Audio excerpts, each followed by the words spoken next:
So, ano tong 6 Ds of productivity? So, meron daw tayong 6 na Ds para ma-improve yung ating productivity, yung delete. Siyempre, tatanggalin mo yung hindi na kailangan.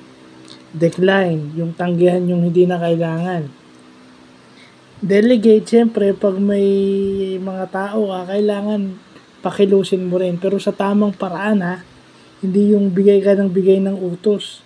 Tapos hindi mo naman sila nabibigyan ng accountability. Yung tamang delegation lang. Then, downsizing. Itong downsizing na to, yung pagbabawas ng mga repeated tasks o yung pagbabawas ng mga taong may pare-parehong ginagawa.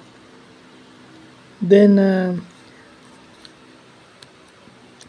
siyempre, do smarter and less delay. So, yun yung 6 Ds ng productivity.